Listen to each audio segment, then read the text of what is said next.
Hoje é uma aula cheia de alegria e de aprendizado.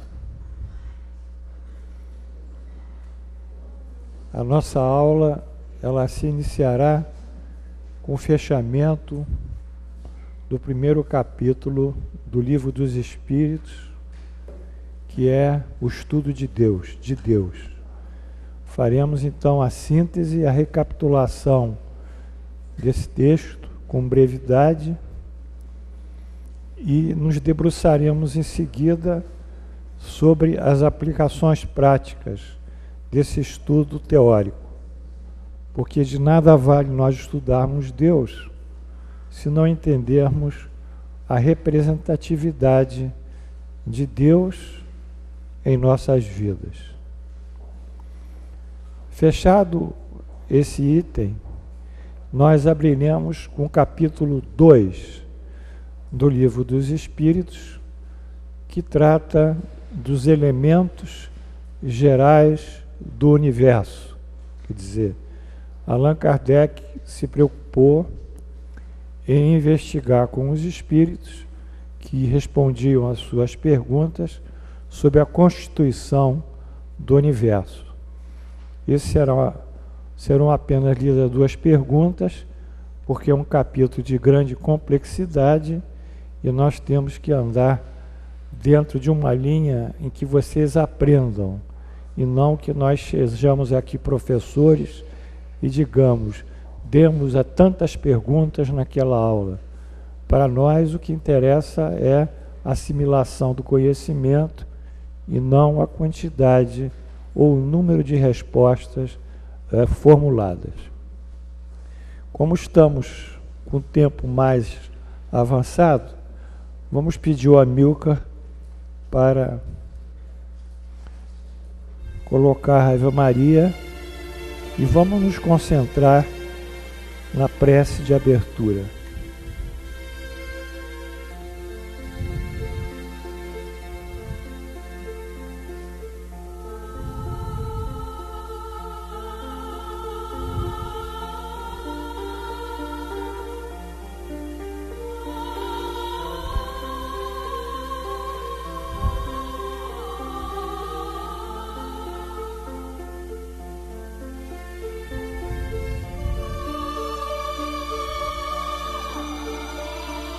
Oi, Jorge.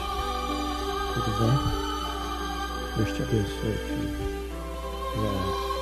O médio já está ficando medianizado.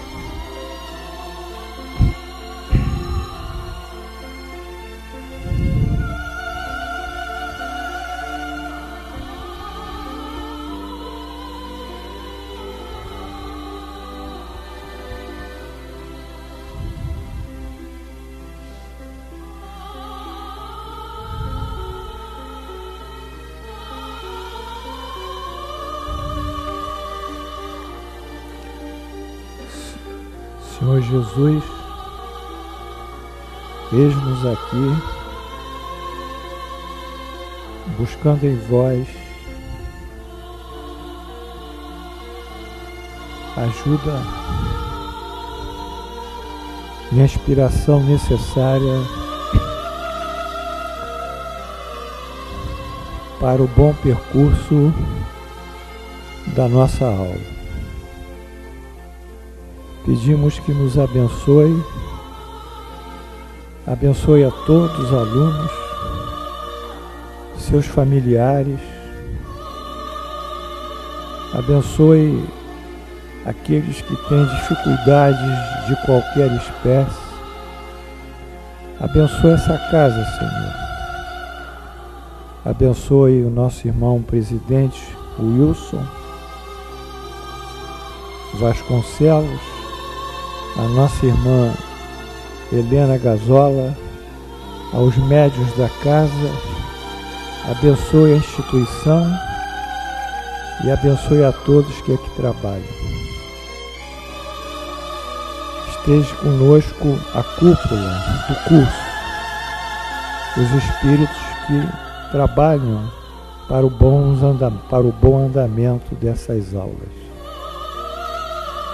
E assim, em vosso nome, E em nome de Deus Onipotente, damos por abertos os nossos trabalhos no dia 16 de julho do ano 2012, pela graça de Deus.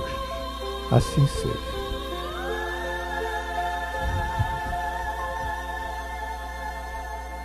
Essa é a 2, hein? Eu quero a 3 antes. Tem que trocar o DVD, tirar e trocar.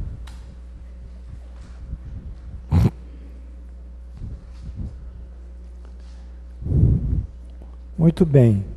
Então estamos numa posição confortável. Todos têm aí a apostila. O Plauto, Edith, Carlinda, quantos não tem? 1, 2, 3, muita gente. Carlinda, faz um favor, pede para trazer essas 2 apostilas de hoje, umas 20 mais ou menos, e eles vão levantar a mão e distribuir. Bem, nós estamos aqui na parte primeira, capítulo 1 de Deus, que agora é a terceira parte da nossa aula, que fecha o curso, ou melhor, fecha essa aula. É uma recapitulação do que nós ensinamos, ou melhor dizendo, dos que os Espíritos ensinaram. A boa didática recomenda que nós façamos sempre a síntese ou a recapitulação do texto encaminhado aos alunos. Vamos ver o que significou esse capítulo primeiro nessa didática recapitulativa. Amilcar, tem um barulho aqui, você vê o que está vendo. Obrigado. Não é brincadeira, né? Eles gostam. Tem que rir, né? Então vamos. O que diz esse primeiro capítulo? O capítulo se assenta na concepção de um único Deus. É o monoteísmo. Fala na existência de um só Deus. Mono theon Deus. O único Deus. Para tentar definir Deus, vale-se de 2 conceitos, que excluem qualquer imagem ou forma. Ou seja, nessa tentativa de definição de Deus, já que Deus é indefinível para nós, os espíritos valem pelo menos de 2 conceitos, tirando qualquer imagem, semelhança ao homem, qualquer algo que existe no mundo, enfim. Eles dão apenas 2 qualidades a Deus: inteligência e causalidade. Causalidade é a capacidade de gerar causas e de causas efeitos.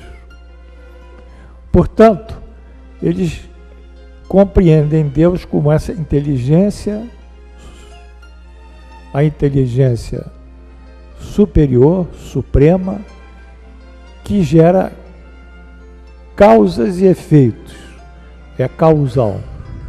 Então, essa é a concepção de Deus, uma concepção que alia a inteligência, que será perfeita em todas as suas virtudes e qualidades, e criará também efeitos que em si mesmo serão embasados por essa perfeição.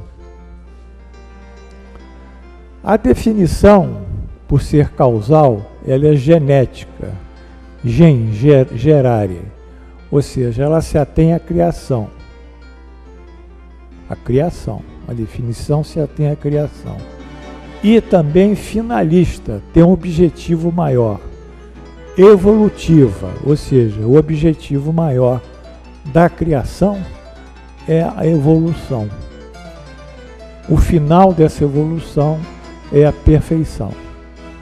Então nós estamos vendo que é um Deus cheio de conceitos que nos leva a refletir o que nós podemos ser na medida que por Ele fomos criados.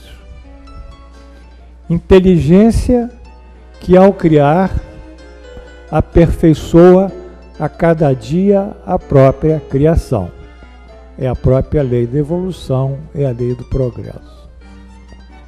Então, nós vamos entendendo, mediante essa inteligência, mediante essa criação e mediante essa evolução para uma perfeição, que nós, eu, Jorge, Paulão, Rosane, todos os alunos que estão aqui, Carlos, que, por favor, Carlos, está me ouvindo? Tá, muito bem. Então, todos nós temos que caminhar nessa linha de pensamento que os espíritos superiores nos ofereceram e que é uma tentativa didática apenas de nos dar um caminho a seguir. E esse caminho, justamente, é o processo evolutivo, é o aperfeiçoamento nosso. O nosso aperfeiçoamento toca duas capacidades inatas à nossa criação: a parte intelectual, ao saber, e a parte moral, as virtudes. Então, o nosso processo evolutivo será marcado por um saber cada vez maior e por uma virtude e por um grupo de virtudes ou virtudes cada vez mais elevadas. O modelo desse saber e o modelo dessa virtude Deus nos enviou ao mundo intencionalmente para efetivamente nos servir de modelo, que foi e é, porque é imortal, Jesus. Então, essa definição do capítulo 1 é uma definição feita mais para fins didáticos, como nós dissemos, e de educação moral do homem. Ou seja, a evolução moral do homem rumo à perfeição. Esse é o finalismo. Está claro ou não? Para nós isso? E o Espiritismo tem esse finalismo. Quem pensa que Espiritismo é fenômeno, que é mensagem de espíritos, que é psicografia, que é psicofonia, aqui o médium tem a psicofonia, que é uma série de habilidades mediúnicas, ou de efeitos físicos, etc., ou comunicação com espíritos, como se eles fossem seres superiores, coisas que não são. Então não entendeu realmente a proposição do Espiritismo, que é a proposição do próprio cristianismo, que é a perfeição. Por isso Jesus em Mateus 5,48 já nos diz: sede, pois, vós outros perfeitos, como perfeito é o vosso Pai que está nos céus. Então, nós entendendo, portanto, o objetivo finalista da criação, nós necessariamente teremos que acompanhar essa linha e esse objetivo. Isso se dará efetivamente por uma série de estudos e pela nossa transformação moral. Nesse capítulo, utiliza como recursos didáticos auxiliares o que chama de atributos de Deus. Ali fala diversos atributos, que Deus é imortal, é imaterial, é eterno, é único. Vocês lembram dos atributos? Mas todos os atributos são sintetizados simplesmente: se ele é a inteligência suprema, se é a causa primária de todas as coisas, tudo está sob a sua gestão. Ele tem que ser imortal, ele tem que ser atemporal, ele tem que ser imaterial, ele tem que ser sumamente bondoso, justo, porque tudo que existe é criação dele. Ele tem que ser único, a unicidade. Ele tem que ser onipotente, porque ele criou tudo, claro que ele é onipotente. Então essas virtudes, ali, os atributos, são também didáticos, não é? Procurando, não é? Ajudar as pessoas a compreender melhor Deus. Mas o que sobressai nessa didática aqui dos atributos é a justiça e a bondade de Deus. Isso é importante para nós e talvez esse seja o grande aspecto prático que nós temos que levar da aula de hoje. A justiça divina e a bondade divina. Isso que vai influenciar o dia a dia e todos os momentos da nossa vida. Obviamente, a justiça e a bondade são decorrências de uma inteligência suprema, porque essa inteligência é perfeita em si mesma, não é? Tem todas as qualidades. As soberanias são produções morais consequentes à inteligência suprema. Essa soberania, como nós dissemos, parece estar redundando, já dissemos aqui. Porque a inteligência suprema é que leva a soberania da justiça e da bondade.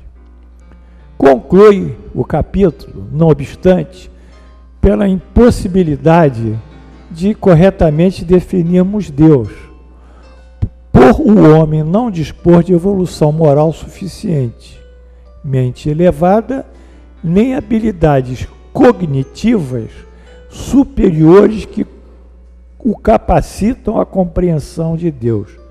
Cognição é o processo de integração da percepção, a gente percebe uma cor, integra ela no cérebro e dá uma qualidade a ela afetiva.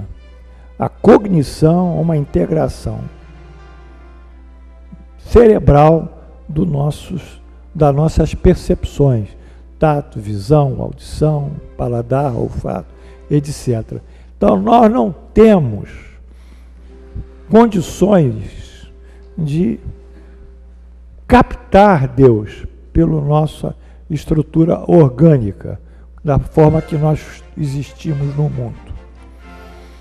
E tudo isso é impossível, portanto, por todos os aspectos e também pela parte moral, Deus ser definido para a gente.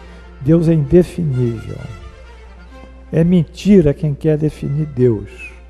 Nós estamos aqui estudando um sistema de nos compreendermos melhor Deus. Mas os próprios Espíritos dizem isso, que Deus não pode ser definido, porque falta ao homem o quê? A evolução moral e